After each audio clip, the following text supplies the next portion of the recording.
Welcome back, everybody. We are back together with another video. We're going to be talking about Star Wars The Acolyte. This is Disney's latest attempt to ruin Star Wars because they're not trying to do anything good with it. Mandalorian Season 3 was a disaster. And now you got Leslie Headland, Harvey Weinstein's former personal assistant, headlining this show right here. She's creating it. And when you think of Star Wars, what do you actually think of when you think of Star Wars? I think of, the George Lucas Star Wars. They have, the lightsaber. Yeah. And the gun. Yeah, the blasters, right? Yeah. Yeah, and droids, by the way. Yeah, Android. Yeah. Some of the same things that I actually think of when we think of Star Wars, but however, there seems to be a bit of a problem here when it comes to Disney Star Wars. Now, this show is supposed to take place I believe 150 years before The Phantom Menace Episode 1. Mm-hmm. Look at this here. The Acolyte actress Dafne Keen says Disney Plus Star Wars series features, quote, a lack of guns. In other words, blasters. Mm-hmm. Wait a minute here. As much as I love lightsabers, and I do, blasters are a part of Star Wars. The Mandalorians use blasters. Boba Fett used a blaster. Bounty hunters use blasters. But apparently Han Solo used blasters. But in this show, apparently they're not going to be using blasters. That is a problem right there. I always felt that this show was not going to be good. And when you take blasters out of Star Wars, this is a problem. Episode 1 had blasters, episode 2, episode 3, and in episode 2, it was actually Jango Fett and Obi-Wan Kenobi. Jango Fett had a blaster. Original trilogy, like you said, Han Solo. Even Leia used a blaster. Lando Calrissian. I mean, even Luke, I believe. Yeah, Luke used a blaster. But in this, no blasters. All right. It says here, the Acolyte actress Dafne Keen revealed the upcoming Disney Plus Star Wars series features a, quote, lack of guns.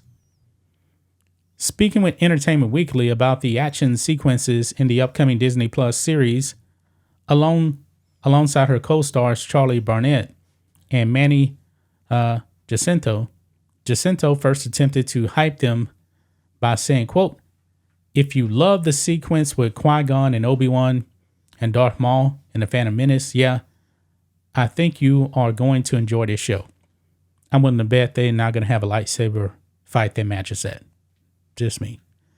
Barnett then added, quote, I will say too, not to shade, but we have a lot more tangible physical moves than I saw in that fight, as badass as it is. There's a lot more grounded work that goes into our stunt training and our stunt performances.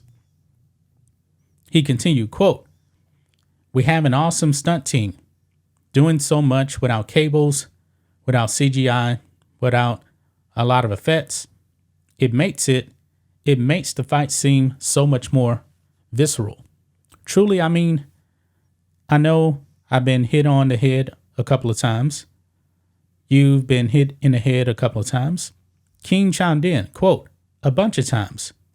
Barnett then concluded, that will be reflected. King then revealed, quote, there's a lack of guns, which I personally, as someone who loves fighting and stunts and stuff, I love, because it gives you that body to body, that choreography, that dancing feeling. It actually looks like a real fight as opposed to just I point it and I shoot, which is kind of an easy cop out in a way. We get a lot of that body to body. Right there. There's a lack of guns. Now, Jedis, yeah, they use lightsabers.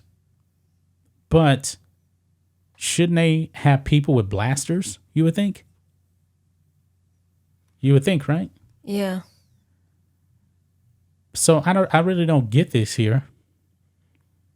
I mean, you can't have Star Wars without the lightsabers and the blasters. And I get that the Jedi is supposed to be at its height here, but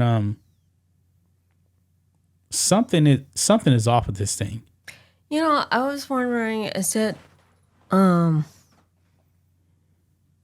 know, promoting like,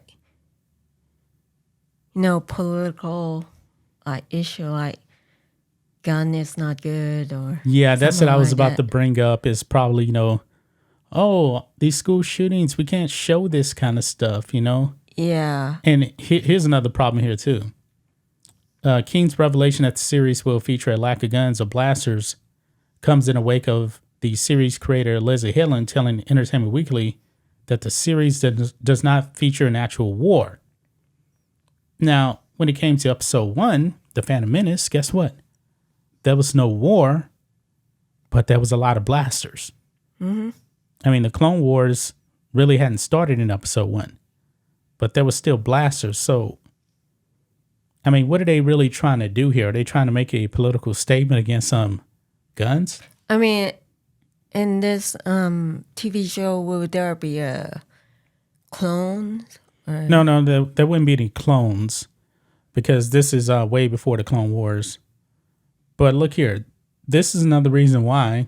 Or is it they going like all the way back to the generation where like blaster was not invented or something? No, like that? they're not going that far. Of course, there was blasters, but this is supposed to be the time like 100 years before the Phantom Menace, but kind of like I guess the rise of the Sith, really. But this is a problem here. They actually say, quote, "We are looking at a timeline where there is peace throughout the galaxy. And it was very challenging and interesting to make a Star Wars with no war in it, which is a bit of a problem." So what is it, just peace and happiness in this show? I mean, I don't get that. Wait, so it was the time of peace where there's no political issues where I mean, there could be there political will be- issues, but there's no battles, it seems. So, like, there's no war in this, even though it's supposed to be Star Wars. yeah. But even in the Mandalorian, there wasn't a war going on, right? The war was already over. The Empire had fell, but they were still able to put in blasters and have battles in the Mandalorian. Now they're saying there's really no blasters. Okay, so even in a peaceful time, I mean, I don't think everyone is going to hold hands and say kumbaya. I hope not. I mean, this is supposed to be, I guess, like the rise of the dark side infiltrating, you know, like the Republic. So, but there's a bunch of lightsabers. So who is actually fighting who then if there's a time of peace? So it's kind of confusing here. I mean, I know, okay, when they say there are, you know, a peaceful time, but there must be some conflict. Yeah, there has to be some give a conflict. rise, you know. There's some like protest or rebellion, you know. Well, I don't think there's really a rebellion, but what they're trying to do is they're trying to tie in how did the Sith end up rising and the Jedi didn't see it.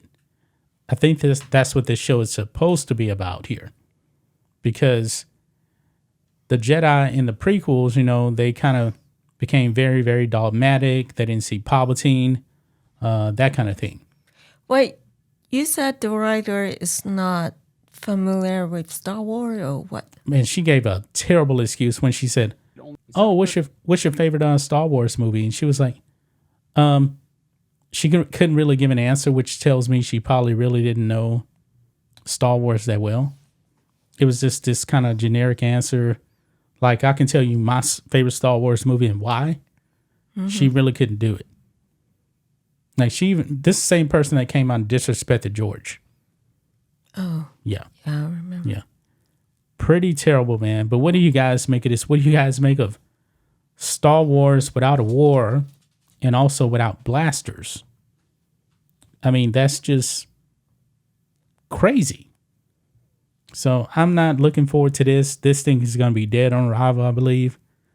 It's going to be on Disney Plus. It may get the Willow treatment and be done after one season. I don't know. So, got anything else you want to add? Nah. Well, that's going to wrap it up, guys. We will talk to you guys tomorrow. Until then, be safe. Goodbye.